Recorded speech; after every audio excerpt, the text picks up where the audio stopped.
aqui funcionando normalmente para a glória de Deus.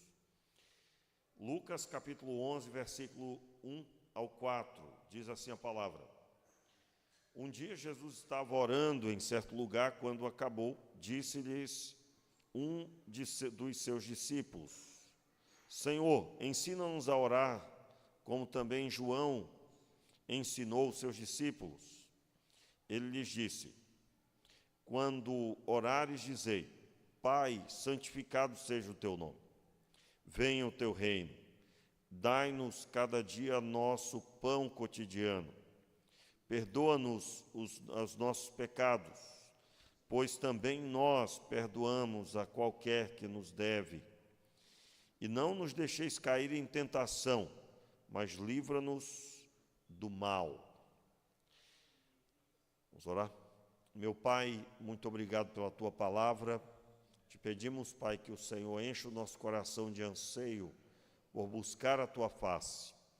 E assim, Pai, como o Senhor Jesus ensinou os discípulos aqui, possamos ser instruídos por Ti, a Tua palavra viva entre no nosso coração e a mensagem do Senhor seja plantada e venha dar muito fruto para a glória de Deus, em nome de Jesus.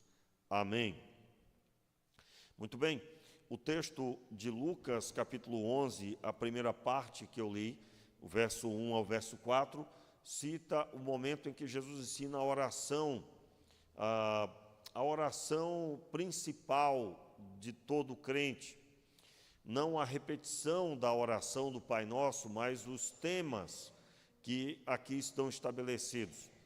Na verdade, o texto principal hoje que eu quero ler é o versículo 5 em diante, mas eu quero, primeiro, para dar sentido a essa leitura, explicar os primeiros versículos da oração cotidiana. A minha intenção é incentivar você a buscar ao Senhor em oração na sua vida e buscando a intimidade com o Senhor. E para esse entendimento, primeiro eu preciso compreender qual é a visão de Jesus aqui para os seus discípulos. E os discípulos aqui, um dos discípulos, provavelmente Pedro, ele pede a Jesus que ensine a eles a orar, porque João estava ensinando seus discípulos. Eu quero trazer aqui a lembrança, a observação de algumas coisas da época. Como é que era a visão de intimidade com Deus na época de Jesus? Era a visão que se passava, que era passada pelos religiosos. Quando você olha para os religiosos da época, eles tinham uma roupa característica, usavam um manto com umas listras, os sacerdotes utilizavam uma veste específica que os identificava. E também eram feitas orações públicas, e essas orações públicas, inclusive, foram reprovadas por Jesus, porque elas visavam alcançar o respeito das pessoas como uma autoridade religiosa.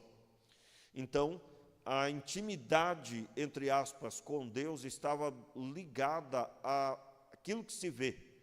Como se vestia, os traços das roupas dos religiosos e as orações públicas para ser reverenciados como uma pessoa, uma autoridade religiosa. Jesus reprovou isso, e não só isso, mas a conduta dos religiosos, de uma forma geral, ele reprovou, porque era tudo para viver no meio dos homens, recebendo o aplauso dos homens. Por isso que Jesus ele vai abordar tanto textos como, por exemplo, momentos, por exemplo, quando Jesus orientou que quando orares, fecha o teu quarto e ora ao teu Pai em secreto. Não que as orações públicas não podem ser feitas, mas ele estava reprovando as orações públicas que eram feitas não para falar com Deus, mas para cumprir um padrão a ser estabelecido religioso. E talvez você está lembrando de coisas como hoje, né? Eu quero deixar claro, irmãos, o ser humano é o mesmo desde Adão. As culturas mudam, mas os padrões do que o homem entende sobre Deus e busca estabelecer continuam os mesmos. Ninguém pode ser reconhecido por uma característica de vestimenta como o homem de Deus. Ninguém deve ser reconhecido através disso. Ninguém deve ser reconhecido também pelas orações públicas, pela postura religiosa, como fala com Deus diante dos homens. Isso não significa intimidade com Deus. A intimidade com Deus, em primeiro lugar, está numa vida aliançada com o Senhor. E tudo mais é fruto disso. É que nem a visão que se tem sobre o batismo, né? Eu sou salvo, então eu me batizo nas águas. Eu sou batizado nas águas. Eu não serei batizado para ser salvo. Eu não oro para ser salvo. Eu tenho uma vida de oração para ser salvo. Não. Eu sou salvo, então eu tenho uma vida de oração. E por que eu tenho uma vida de oração? Porque eu nasci de novo, nasci para Deus, e então a minha oração é meu relacionamento com Ele. E o relacionamento de Deus para comigo, em primeiro lugar, está manifesto pela sua palavra, que vai determinar a minha conduta. E conduta, em primeiro lugar, visando agradar a Deus. Tudo mais será o resultado disso. Então, a vida cristã sadia, biblicamente correta, ela está, em primeiro lugar, endereçada ao coração de Deus. Ela está, em primeiro lugar, manifesta no meio dos homens, em primeiro lugar, para que o Senhor se agrade. Então, ela é muito mais abrangente do que os olhos dos homens podem ver. E eu não posso bitolar a minha vida espiritual, entre aspas, para agradar os homens ou para agradar a mim mesmo, de forma nenhuma. Mas sim, em primeiro lugar, um coração rendido diante do Pai. Uma vida entregue a Deus. Eu estou fazendo isso aqui na presença do Senhor para que Ele se agrade. E eu quero também lembrar o princípio: nós só agradamos a Deus se estivermos em Cristo, em Jesus. E o que é estar em Jesus? Vou dar um exemplo bem simples demais até, né? Quando você está dentro de um carro, quando alguém olha para você, a ênfase maior é o carro, porque você está dentro dele, está protegido por ele, está dentro de um ambiente que é maior do que você. Estar em Cristo pode ser endereçado para esse princípio. Quando as pessoas olharem para você, elas verão algo que é maior do que você, que é mais abrangente do que você, e que você está dentro e não o contrário. Não é algo para ser tomado de vez em quando. Eu sou cristão de vez em quando. Não. É em todo lugar, em todo tempo. E isso só pode ser visto se espiritualmente eu sou uma pessoa aliançada com Deus. Abraão não teria sido reconhecido se a bênção do pai não fosse com ele. Da mesma forma, José não teria sido reconhecido se a bênção do pai não fosse com ele. Vamos lembrar aí por que José foi chamado do cárcere? Porque ele falava os segredos, os significados dos sonhos, revelado por Deus. Então ele foi chamado. Então, quando nós olhamos para a vida de José, ele estava distante de sua casa, não estava sob olhos dos seus pais, não estava sob a observação de sua mãe, de seus irmãos. Ele poderia ter vivido uma vida desviada da aliança, desviado do propósito, desviado daquilo que ele sabia que o seu avô o seu bisavô, né, tinha vivido, seu avô, justamente, tinha vivido, ele poderia ter vivido distante de tudo isso. Estava longe de casa, ninguém o conhecia. Mas ele se mantém distante do pecado e se mantém focado em prosperar, sendo um escravo. Irmãos, característica de uma pessoa aliançada é alguém que não está esperando a aprovação dos homens, mas está em todo o tempo ligado com aquilo pelo qual foi chamado. Então, isso destroça a fé da época, entre aspas, a fé da época. Quando falamos entre aspas, porque nós estamos falando sobre a fé dos religiosos, não a fé em Jesus. Então Jesus, na oração do Pai Nosso, veja como que os discípulos pedem: Senhor, ensina-nos a orar. Eles pediram para aprender a orar, porque o que eles sabiam sobre a oração era aquela postura dos religiosos.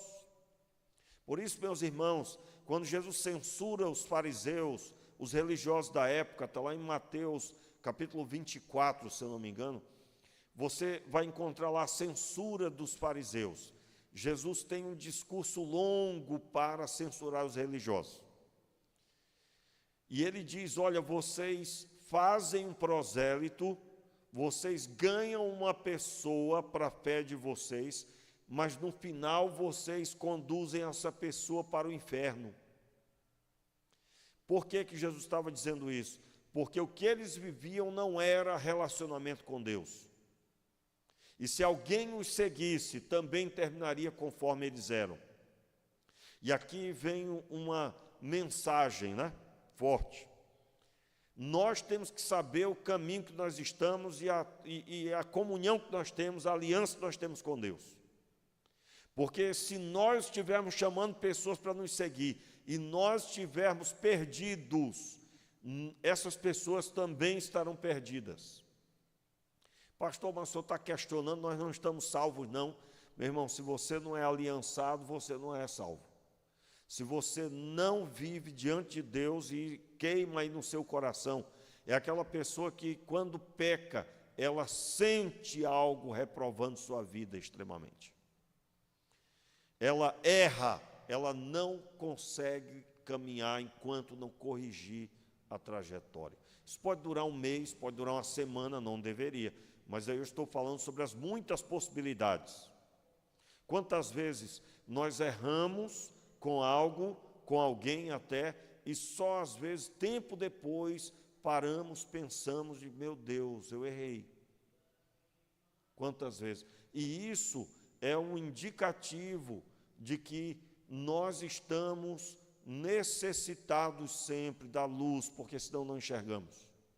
Então, eu quero aqui dizer para você: o ambiente dos apóstolos, dos discípulos aqui, era um ambiente onde eles perceberam em Jesus algo diferente. E eles queriam orar que nem Jesus. Eles queriam fazer como Jesus fazia. Veja, volte aí no texto, por gentileza. É só uma introdução. Se não der para terminar hoje, nós não vamos terminar. O nosso alvo é aprendermos, crescermos na palavra. Eu quero ler aí o verso 1 de novo. Um dia, Jesus estava orando em certo lugar. Quando acabou, disse-lhes um de seus discípulos. Veja que o ambiente aqui qual é? Dá a entender como se Jesus estivesse no momento de oração. E, claro, os discípulos talvez estavam juntos, ouvindo Jesus orar. E eles, em outras palavras, um deles diz: olha, nós não conhecemos isso. Nós não sabemos o que é isso. Eu não estou acostumado a ver isso. A outra possibilidade é que Jesus estava retirado à parte deles, sozinho. E isso deixou a cabeça dos discípulos em parafuso. Vou repetir, irmãos. Provavelmente Jesus estava à distância de uma pedra, uma determinada, não lembro quantos côvados era, mas era uma distância determinadamente pequena, mas estava próximo. E quando eles viram Jesus orar sozinho, se retirar para orar sozinho, não, mas como assim? Que conversa é essa? Os discípulos, né? Por quê? Porque quando alguém falava para um religioso orar, como é que era? Procurava um lugar alto para ser visto pelos homens, e aí fazia aquela oração e todo mundo, que oração, que conhecedor, que pessoa profunda na Escritura, e como ele ora bonito, ele fala muito bem. E aí Jesus, eu vou orar. Aí vai ficar onde aqui, né? Ele vai subir aonde? O senhor vai ficar onde? Não, eu vou me retirar. Se retirar? E aí, quando Jesus voltava, orava, as coisas aconteciam. E aí, o que acontece, irmãos? Você não ia pedir para orar também, não? Para aprender também, não? Você ia pedir para aprender também. Eu quero aprender esse negócio. Ele faz diferente. Jesus ora, e você sabe, há inúmeros trechos da palavra que Jesus se retirou para orar, às vezes a noite toda. Uma delas foi quando ele foi escolher os discípulos. Ele orou a noite toda sozinho. E logo pela manhã escolheu dentre os seus discípulos 12 para que estivessem com ele. Então, eu estou buscando levantar o ambiente que causa essa pergunta, esse pedido, aliás. Senhor, verso 1, parte B, ensina-nos a orar, como também João ensinou os seus discípulos. Veja, João também era diferenciado e era outra pessoa com autoridade. Veja que eles estão pedindo aqui, não é para orar como os fariseus. Eles não estão querendo orar como as autoridades religiosas. Eles estão querendo aprender a orar com quem está agindo diferente. E pessoas que estão caminhando com autoridade. No Novo Testamento, provavelmente, a pessoa que mais teve autoridade assim, inexplicável, foi João Batista. Irmãos, eu demorei para enxergar isso que eu estou falando agora, é a primeira vez que eu estou falando isso aí, inclusive. Porque certamente você está questionando aí, não, foi o próprio Jesus. Irmão, tire Jesus dessa, eu estou falando na época de Jesus, depois de Jesus, durante a chegada de Jesus, em diante, o que mais teve autoridade foi João Batista. Por quê? Jesus fez inúmeros milagres, Jesus pregou inúmeras vezes, o apóstolo Paulo foi usado por Deus para muitos milagres e pregou bastante. Mas um homem no deserto, vestido de pele de animal, que comia esquisito, porque era mel e gafanhoto, e que morava no deserto, está pregando no deserto, e o pessoal saía da cidade para ir no deserto. Está visualizando aí? Quantos estão visualizando o que eu estou falando? Está começando a entender que ele tinha autoridade mesmo, né? Você vai aonde, fulano? Rapaz, tem um homem pregando lá no meio do deserto, sol quente, sol quente. E ele está pregando, o que ele está falando? Que nós vamos ganhar dinheiro, que nós... né? Ele está falando que nós vamos prosperar, que nós vamos ter um emprego maravilhoso. Ele está dizendo o quê para você ir lá no deserto? Não, rapaz, os religiosos eles chamam de raça de víbora. E para os soldados, eles dizem, olha, vocês não vão extorquir não, ninguém não, viu? Usando de autoridade. Se contentem com o que vocês recebem de salário. Ele diz isso, diz. E ele faz o que mais? Rapaz, ele faz a gente, todo mundo entrar dentro da água, se batizar e dizer que não vai mais pecar. E as multidões vinham para ouvir ele pregar isso. E para se batizar, declarando que não quer mais papo com o pecado. Irmãos, que autoridade. E não fez um milagre Deus era com ele. Você sabe que era uma pessoa cheia do Espírito Santo já no ventre de sua mãe, lembra? Portanto, primeiro eu falei para impacto, né? É uma das pessoas de maior autoridade da Escritura Sagrada. Por quê? Porque o que salva é a mensagem. Pastor, mas Paulo fez muito milagre, Jesus também. Claro, Jesus é o nosso Salvador, não estou diminuindo Jesus. Eu estou falando de uma pessoa que não tem uma coisa que diga, que justifique as multidões irem até lá. Era o poder de Deus, sim, meus irmãos. O poder de Deus no ambiente, e as pessoas vinham. Deus era com aquele homem. Portanto, a glória é do Pai. Aí depois você vê as coisas, né, que aconteceram. E aí não é o nosso assunto, mas por que ele morreu da forma que morreu? Aí tem uma série de explicações possíveis. Talvez nós não vamos saber ao certo, só Deus sabe e assim nos basta. Mas eu quero dar ênfase. A intimidade com Deus era vista na vida desses homens. João Batista e os seus discípulos aprenderam a orar com ele. E a intimidade de Jesus chamou a atenção dos discípulos. Queremos também ter essa conduta. Então, Jesus começa a explicar. Vamos, então, irmãos, a partir do verso 5.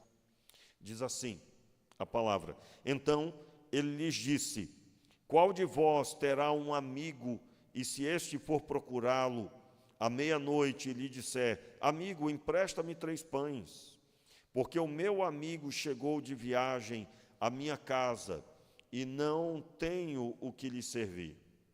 Se ele respondendo de dentro disser: não me incomodes, a porta já está fechada e os meus filhos estão comigo na cama. Não posso levantar-me para lhe dar os pães. Digo-vos ainda que se não se levantar, digo-vos que, ainda que não se levante a dar-lhe os pães, por ser seu amigo, se levantará todavia, por causa da sua importunação, e lhe dará tudo o que ele precisar. O que é que Jesus está dizendo aqui? Ele ensina sobre a oração, e todos nós sabemos que a oração, né? Esqueci de retornar nesse princípio. A oração, chamada oração modelo, aqui no caso oração dominical, né, no título, nela há todos os assuntos que todo crente tem que orar. Deus é meu Pai. Eu me refiro a Ele como aquele que cuida de mim, que é responsável por mim. A Ele eu vou orar pedindo pelo pão. Sim, eu vou dizer a Ele que eu tenho entendido sobre o perdão. Eu perdoo as pessoas, porque Ele me perdoou. Perdoa-me, ó Pai, como eu tenho perdoado aos que me devem. É o contrário, não, eu inverti. Eu vou demonstrar a Ele que eu tenho entendido sua mensagem. E eu vou me apresentar já tendo perdoado. Por isso não se concebe esse assunto no meio da cristandade. Como assim? Eu estou magoado. 2 meses depois, estou magoado com fulano, Meu irmão, você está 2 meses sem comunhão com Deus de verdade. Porque se você não perdoa, você também não será. Assim está escrito em outros trechos. Não é o nosso assunto, eu sei, mas eu estou citando que na oração dominical há os assuntos principais de todo crente. E depois, eu devo orar pedindo que Deus me livre do mal e Ele não me deixe cair em tentação e deve me livrar do mal, eu devo orar por isso. E aí Jesus começa a contar uma parábola sobre uma pessoa que, mesmo sendo importunada de noite, já dormindo com seus filhos, ela acabará cedendo à importunação e dará o que aquele vizinho pedir. Jesus está aqui dizendo, dando esse exemplo, dessa parábola para contar que nós precisamos ter o entendimento que Deus vai ouvir a nossa oração. E ele está primeiro contando que o homem, sendo falho, ele, dependendo da situação, ele cede. Deus não tem falha. Deus não tem absolutamente nenhum mal. E aí Jesus conta a primeira parte, incentivando que essa oração, esses assuntos que eu acabei de ensinar a vocês, você deve orar sempre, vocês devem fazer crendo que vão receber a resposta. E aí vem o texto, verso 9. Diz o texto assim: por isso vos digo, pedi e vos será dado, buscai e achareis, batei e se abrirá, batei e se abrirá a vós. Pois qualquer que pede, recebe, quem busca, acha, e a quem bate, a porta se abrirá. Muito bem. Jesus aqui está declarando então, veja, ele ensina a orar, e eu volto a dizer, não é para orar essa oração todas as vezes, mas esses assuntos têm que estar sempre na nossa oração. O texto de Lucas não dá tanta ênfase como o texto de Mateus, né? O texto de Mateus é mais rico. Aí lá vocês têm um entendimento de que são vários assuntos. Eu tenho que orar com o entendimento correto. E aí, Jesus então continua falando dessa oração, dizendo que vocês não podem perder de vista esse alvo. Então, literalmente, meu irmão, orar é a grande ênfase. Orar é a grande ênfase. E ele declara muito firmemente: por isso vos digo, pedi e vos será dado. Buscai e achareis. Batei e se abrirá a vós. Verso 10 em diante agora. Pois qualquer que pede, recebe, quem busca, acha, e a quem bate, a porta se abrirá. Qual pai dentre vós que, se o filho lhe pedir pão, lhe dará uma pedra? Ou se lhe pedir peixe, lhe dará uma serpente? Ou se lhe pedir um ovo, lhe dará um escorpião? Se vós, pois, sendo maus, veja a palavra aí de Jesus, se vós, pois, sendo maus, né? O mal aqui é sendo falhos, sendo complicados, sendo faltosos. Se vós, pois, sendo maus, sabeis dar boas coisas aos vossos filhos, quanto mais dará o Pai Celestial, o Espírito Santo, àqueles que lhe pedirem. E aqui vem um fato novo nessa palavra de Jesus. Novo como assim? Vamos lembrar que essa palavra está sendo dita num contexto onde não era todas as pessoas que tinham experiência com o Espírito Santo. Vamos lembrar aqui do Antigo Testamento rapidamente. Antigo Testamento, o Espírito Santo vinha de tempo em tempo sobre alguém para uma obra, mas não morava na pessoa. Os reis tinham experiência com o Espírito Santo. Não todos, mas você vai encontrar texto. Os profetas, principalmente, recebiam a revelação, o Espírito Santo estava no meio. Então, o Espírito Santo, ele era dado para algumas pessoas e de tempo em tempo elas tinham experiências, outras pessoas tinham experiência com Deus. Quero relembrar aqui no Antigo Testamento, por exemplo, o rei Saul, que foi tomado pelo Espírito Santo e profetizava. E não só o rei Saul, mas cerca de 70 pessoas foram tomadas pelo Espírito Santo e profetizavam também, no mesmo período. Então, mas isso era uma obra pontual, um acontecimento único. Aqui, o contexto não é do que acontece em Atos dos Apóstolos, Não tinha Jesus ainda concluído seu ministério, morrido na cruz do Calvário, os discípulos não tinham se reunido em Jerusalém, eles não tinham recebido o Espírito Santo. E Jesus cita a primeira vez que Deus tem anseio por dar o Espírito Santo. E isso será feito por meio da oração. Note, o texto da palavra de Deus está dizendo que eu preciso ter um alvo. Agora, irmãos, isso é pesado que eu vou falar agora.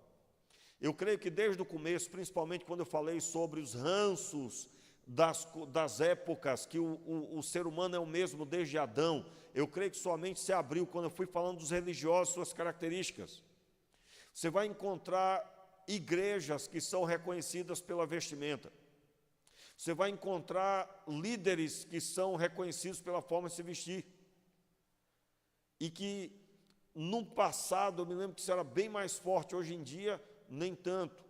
Me lembro aqui de uma situação que aconteceu, uma pessoa colocou lá uma roupa característica daquela igreja e foi para aquela igreja, e quando ele chegou na porta, se apresentou como alguém cristão, colocaram ele no púlpito, e no púlpito, quando ele foi dar uma palavra, ele falou que ele não era cristão e que ele estava ali testando, na verdade ele fazia parte de uma feitiçaria.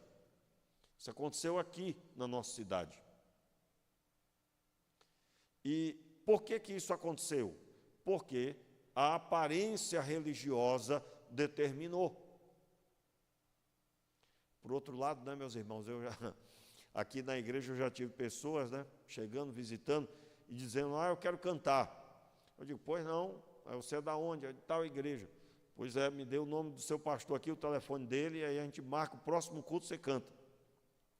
Meus irmãos, teve uma vez que eu quase apanhei. Eu digo, rapaz, eu acho que vai voar em cima de mim, porque ficou bravo da vida. Eu me lembro de uma experiência que eu fui pedir o telefone do pastor, a pessoa disse, eu não vou dar o telefone do meu pastor, não. Eu não vou perturbar ele com o senhor ligando para ele, não, para perguntar sobre a minha vida. Aí eu digo, não, mas eu não conheço você, eu preciso conhecer você, eu não sei quem é você, seu pastor certamente conhece. Aí, no final, quando aconteceu tudo aquilo, irmãos, que vontade que deu, ainda bem que eu não te dei oportunidade, né? Porque com um testemunho desse, você está quase me batendo. Irmãos, vida cristã não é determinado pela aparência. E antes que você diga, por isso que eu estou desanimado na fé, faço isso não. Esse ranço é antigo. Vai mudar a época, o tempo, as pessoas, vai continuar assim. O homem sem Deus tenta forjar a aparência. Mas o verdadeiro aliançado, convertido, está principalmente voltado para se portar diante de Deus em primeiro lugar. E assim devemos viver. Eu me lembro de situações, depois eu comentando, fulano, veio aqui uma pessoa assim, assado, e alguém conhecia, e a pessoa disse, pastor, graças a Deus o senhor não deu oportunidade. Por quê? Porque a pessoa não dava nenhum testemunho no trabalho. Aliás, falava coisas inimagináveis, aí você imagina, né? Então, por que fazemos isso? Porque não conhecemos. E a aparência não quer dizer. Não, absolutamente. Certamente você deve ter lembrado de tantas pessoas que aparentemente tinham até uma oração muito bonita, mas não tinha absolutamente nada. Não me canso de contar nessa experiência. Nós recebemos lá no Acre, quando eu estava ainda lá, eu tinha uns 3 anos na igreja, convertido, e chegou um homem vindo de uma outra igreja distante, mas ele, irmãos, que oração bonita. Aliás, ele se portava muito bem com as palavras, mas de certa forma você tinha que andar com um dicionário para poder entender o que ele tinha falado. Mas era bonito, entendeu? Era bonito. E aí, rapaz, ele chegou na igreja, logo ele se tornou uma liderança, mas assim, 6 meses depois, não tinha 6 meses? 6 meses, se fosse. Se tornou uma liderança. E logo 3 meses depois teve que ser retirado, por quê? Porque explodiu uma bomba lá na família, deu BO lá, porque descobriram que ele batia na esposa. e era uma pessoa extremamente violenta. E aí, até na hora que a liderança da igreja foi conversar com ele, ele ficou bravo da vida também, e deu problema lá de todo jeito, e logo teve que ser retirado. E ali ficou uma grande mensagem: não se determina a espiritualidade pelo que se vê, pelo que se ouve. Então, como que nós vamos resolver isso? Nós vamos resolver isso, irmãos, em oração. Agora eu estou falando sobre a nossa vida. Olhe para o que Jesus ensinou para os discípulos. Em outras palavras, na oração que Jesus ensina, ele só coloca a vida espiritual em voga, o sustento e a vida espiritual. Você vai percorrer as orações que as pessoas estão buscando aprender. Elas estão buscando coisas inimagináveis, mas que envolvem a alegria e o bem-estar de suas vidas. Jesus termina o incentivo para a oração falando que Deus quer dar o Espírito Santo. Sabe o que Jesus está dizendo? A base do seu sucesso é a manifestação de Deus, e Deus se manifesta por meio do seu Espírito, morando no crente, habitando no crente, e fazendo com que esse crente, esse convertido, tenha o fruto do Espírito e não as obras da carne, fazendo com que esse salvo seja conhecido pelo coração abençoado, transformado. O envolvimento, irmãos, com a vida espiritual. E aí eu encerro dizendo, isso vai na contramão do que se vê no nosso tempo em tantos lugares. Na contramão, por quê? Porque a ênfase é orar. E orando, creia, o Pai Celeste deseja te dar a riqueza dele. E a riqueza dele é o Espírito. Porque quando o Espírito Santo vem, o Espírito Santo, eu costumo dizer, né? Eu me lembro, eu orei assim desde quando me converti, quando fiquei fascinado com isso. Como assim? Deus poderia, irmãos, ter feito um castelo de pedras preciosas, de ouro finíssimo, e colocado o Espírito Santo lá. Mas Ele almeja colocar o seu Espírito dentro de cada filho. E aí só seremos filhos se tivermos essa experiência. Porque é do Espírito que todas as coisas vão fluir. Então, em outras palavras, tenha comunhão com Deus. Entenda que você precisa ser transformado e é por meio da oração. Entenda que Deus quer te abençoar, sim, mas espiritualmente, para que todas as outras coisas venham fluir. E eu convido você à oração nessa hora. Fique de pé no seu lugar, feche os teus olhos e abra o seu coração. Senhor, nós queremos te pedir, Senhor, tem misericórdia de nós, porque tantas vezes temos perdido, Senhor, o interesse na oração. E eu falo assim, Senhor, me identificando com todos aqueles que estejam mornos na fé, que estejam desanimados na oração, estejam sem ânimo para orar. Senhor, enche o coração do meu irmão, Senhor, com a tua presença. Dê a ele, Senhor, o princípio de buscar ao Senhor genuinamente. Dê a ele, Senhor, anseio por ti, que não sejam palavras, Senhor, lançadas ao vento, mas palavras ditas do profundo da alma para o Senhor. Que nós venhamos a ter vontade de buscar a tua face, não para aparecer diante dos homens, não para sermos diante das pessoas, mas para agradarmos ao Senhor, para vivermos a tua palavra, para andarmos com o Senhor. Pai, liberta-nos, Senhor, de todas as mazelas, de todos os pecados, todas as coisas que nos impedem de uma vida profunda contigo. Nós clamamos, Pai, pedindo que o Senhor nos conduza em triunfo e maturidade, que o Senhor nos abençoe, que o Senhor nos dê, Senhor, anseio por buscar a tua face, e que as pessoas, Senhor, queiram aprender conosco, como os discípulos quiseram aprender com Jesus. Pai, nós oramos pedindo que o Senhor nos abençoe de forma que o Senhor possa usar as nossas vidas para abençoar pessoas. E assim nós oramos, Pai, em nome